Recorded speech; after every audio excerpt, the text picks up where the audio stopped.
Woof woof! Hello everybody, Shuffle Woof here, with a new album review. Today we will be discussing the new I Love You So Much album, Murder World Peace and the Endless Mediocrity. I Love You So Much is an Alberta-based hip-hop artist who has been releasing since 2020. Her wit and great flows are showcased even on her earlier work, like 2021's YTP rap aesthetics, whose aggressive electronic beats can sometimes get so experimental that it borders on unhinged. Her incredible 2022 LP, No Matter How I Look at It, showcases her sharp writing abilities while incorporating a variety of genres into unique and sometimes very experimental beats. It holds up very well to this day. She would then go on to release some shorter projects, like 2022's #ScuffGod and 2024's ILYSM, which feature her signature blends of hip-hop, jazz, and noise rap beats. 2024 would also see her taking on some collaborative projects, like Bomb Squad, where she teams up with Creepy Susie and Rough Patch, or Making Money in Weird Ways, where she teams up with Doing Fine and tries making some more dance-oriented cuts. On Murder World Peace and the Endless Mediocrity, Illy showcases all the rap ability she is well known for, also diving into a few other genres along the way. Take the first two tracks, for instance, Hard to Find March 2023, which offers a sort of 21 Pilots blurry face-esque chorus in between Illy's great flows regarding insecurity and friendships, and No Matter What Happens, where Illy goes full pop punk, complete with plenty of grit in her vocal delivery and some nice guitar at the end. While track 1's synth work and chorus are not my favorite, and I do feel track 2's vocals sound completely raw in a way that sounds like karaoke when put against its full or instrumental, I am more so confused about the placement of these songs on this album. Why are they at the start when their sonic palettes do not continue onto the rest of the LP, and when track 3 is labeled as the intro?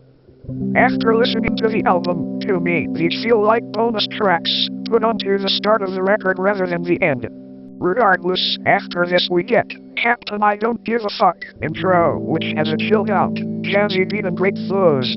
YWDT, featuring Lou's Bedroom, has a livelier beat, but with plenty of funny lines dunking on the track's addressee. I also love the psychedelic feel to the ending breakdown. Illy's confident attitude is always a treat when she raps, and it carries over even stronger on the next track, Burnouts, featuring Sora.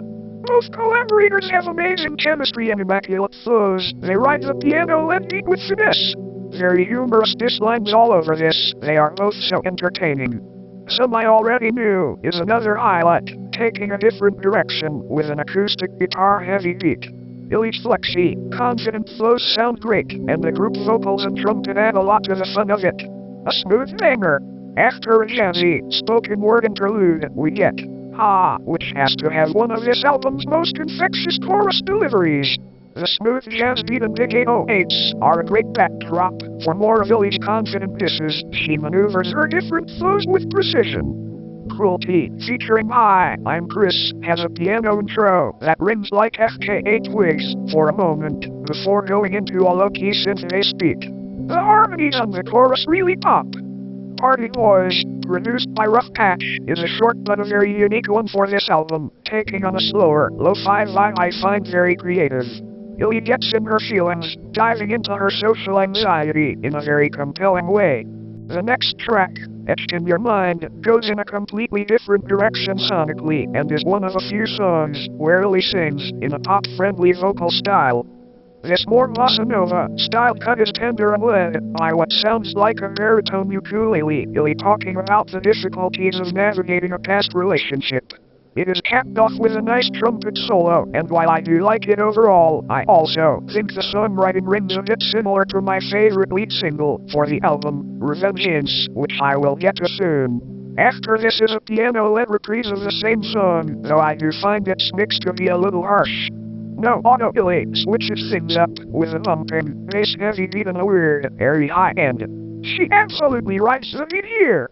The track transitions into a completely different beat at the halfway point, taking the track in a keyboard-led direction that is brighter but still very fun. The only thing turning me off of this one is the blast of vocals at the end, which is mixed much louder than everything else and feels like somewhat of a jump scare after the smoothness of everything else.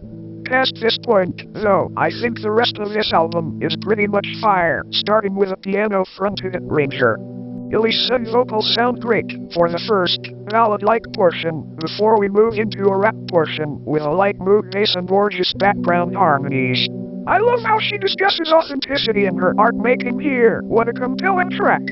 End of It All, featuring sumn, is another piano-fronted track, incorporating a synth bass beat nearer to the start this time. ILYSM and sumn feature both sound great, and we even get what sounds like a mandolin-led outro from Illy.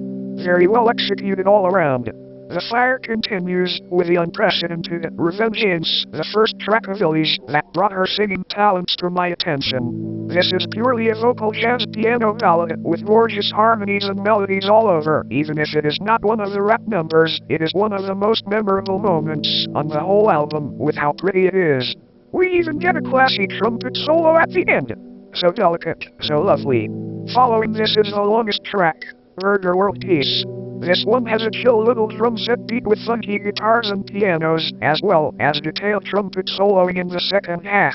I love how Illy lets the sensual groove right out. It deserves to because of how pleasant it is. Her very autobiographical lyrics go deep into topics like soul-searching and self-actualization. I love how she delivers this whole thing. Illy gives us a gentle closer with I'll Always Be There For You. Its funky guitars and bass beat mixing well with her relaxed vocal melodies.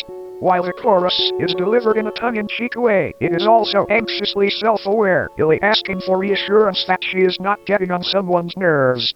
I do love it all, and how the instrumental matches her energy as she progressively incorporates more character into her delivery. This is a great send-off to the record. I like that she ends everything on a sweet little instrumental moment like this. Overall, even if the first two tracks confused me, and I did feel there were some vocal mixing issues here and there, Illy and her collaborators packed this album with so much fire. Once again, I think she has proven she is one of the most versatile rappers in the furry community. The fun she has on her tracks is contagious, and her production choices support her electrifying style very well. I like that she is exploring different genres, too. She is nailing her sum numbers, so if she were to continue trying more like that, I would be excited to hear it. For now, I will happily be spinning Burger World Peace and the Endless Mediocrity. If you love lively flows in your rap, then you should too. I love you so much, you shuffled my woofs. Woof woof.